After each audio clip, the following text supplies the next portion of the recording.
200 school-based nurseries will open in England this September as part of the government's plans to improve access to childcare for working parents. But a recent poll revealed that 7 in 10 nurseries do not have enough staff to operate at maximum capacity. The Education Minister, Baroness Jacqui Smith, joins us now. Very good morning to you, Baroness Jacqui Smith. Good to see you this morning. I wonder, though, while parents will always welcome more childcare, I'm not sure if you were aware, you may be, that we spoke to the parents of a little girl, 9-month-old Genevieve, who died in a nursery, partly, wholly, it was manslaughter down to one individual who is now in prison serving 14 years.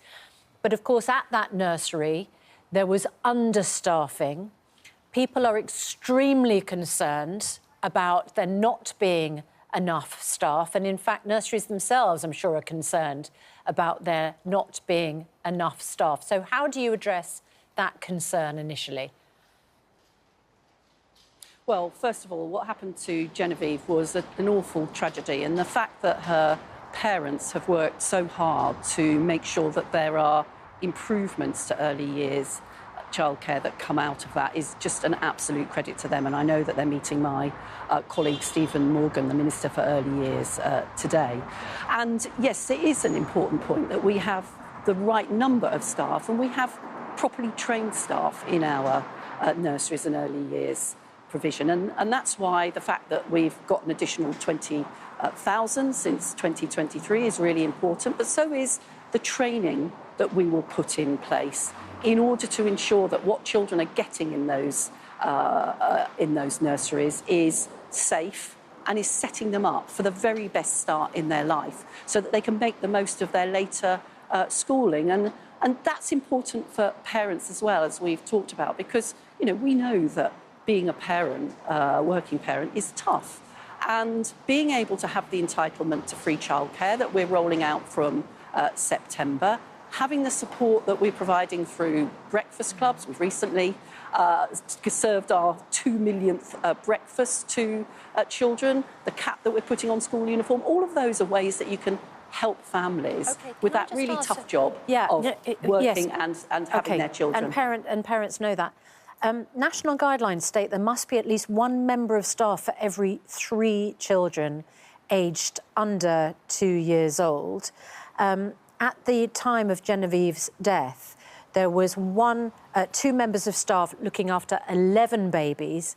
The previous weekday, there had been 16 babies. That clearly is not in accordance with the national guidelines. And I'm sure there are many nurseries around the country which operate as well under the same kind of pressure. Are those legally enforceable, those guidelines? Because, you know, as Genevieve's parents were saying, babies cannot pay the price for understaffed childcare provision. We all know the benefits of the childcare.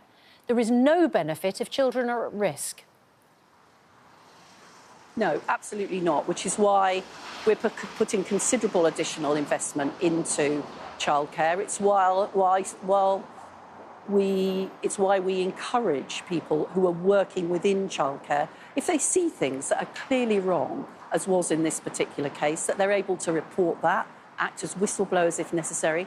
And it's why Ofsted will inspect that provision, including unannounced if necessary, in order to make sure that that enormous opportunity for children is also being delivered in a way that is safe. And that's what my colleague Stephen Morgan, in terms of the improvements that we're making in early years, is really focused on. Yeah, really focused on and guidelines. My question was, is it legally enforceable? Because a guideline is no use if it's... I didn't focus on... Susanna, which is why I said it's also important that Ofsted inspects it, including unannounced if necessary. It's also important that there are more staff, and we're beginning to see, and we are seeing more staff getting into early years and childcare. And it's also important that people feel able to report where they think that's going wrong, including parents. All of those things are going to be important as we develop more childcare so that more working parents have got the chance to work and more children have got the chance to have the best start. Can I ask you about the looming budget crisis that you're going to face this autumn? Growth is going to be slower this year than expected.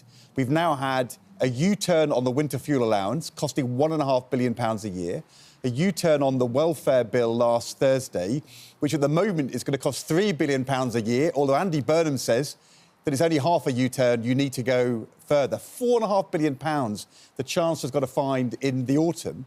She said to the House of Commons earlier, we're not going to be coming back with more tax increases or indeed more borrowing. We now need to live within our means. How confident are you that these commitments on childcare or special educational needs or teachers are going to be secure if she's got to find £4.5 billion a year in cuts this autumn? Well, in the spending review that we've just had, the Chancellor made a commitment to children through both increases in funding for schools and for childcare, as we've been talking about. That's a spending review that stands. And when it comes to some of the other issues, Ed, that you've talked about, as you well know, that will be for the Chancellor to decide when we get to the budget in the autumn. But the Chancellor's got to find £4.5 billion a year, Jacqui Smith. It's all very well for you to say our spending is secure, but if your spending is secure, where's she going to get these cuts from? These U-turns are costing billions and billions of unbudgeted money for the Chancellor this autumn. Well, and that's why the Chancellor will talk about that in the budget in the autumn. But what that also means is that we've got to really focus, as the Chancellor has always said, on how we grow the economy. So if I think about other things that I've got responsibility for, the investment that we're putting into skills, which will be fundamental to enable the economy to grow and to be able to deliver things like the childcare promise, the rebuilt NHS, those are the types of things that help us both to renew this country and to be able to grow the economy in a way that will support our investment in the future. But if we come to welfare reform, the important thing here is we've got a system that isn't working. It's keeping people who want to be in work out of work. That's why we've got 1 in 10 people who are out of work in this country, higher than any other part of Western Europe. Supporting people back into work helps them, and of course it helps the economy as well. Yes. It's 1 year since the government was elected. John Curtis, the polling expert, says that Keir Starmer's first year is the worst year in power, any Prime Minister has ever had. And John Curtis says that voters still don't know what Keir Starmer stands for. What does he stand for? Keir Starmer stands for rebuilding security for working families in this country and renewing our country after years of its decline under a Tory government. And we've begun to see that having an impact already. That's why, you know, we promised 2 million additional NHS appointments. We've delivered 4 million. We've seen wages increasing, real wages increasing at a faster rate in the first 10 months of this government than at any point in the last 10 years. We're seeing the sort of investment that I'm talking about this morning in nurseries and childcare. We've seen interest rates coming down for people, saving them money on their mortgages.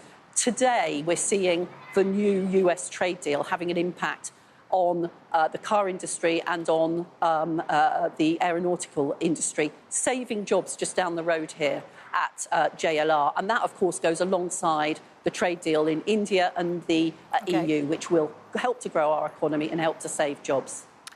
Jacqui Smith, Baroness Jacqui Smith, lovely to talk to you. Thank you very much indeed.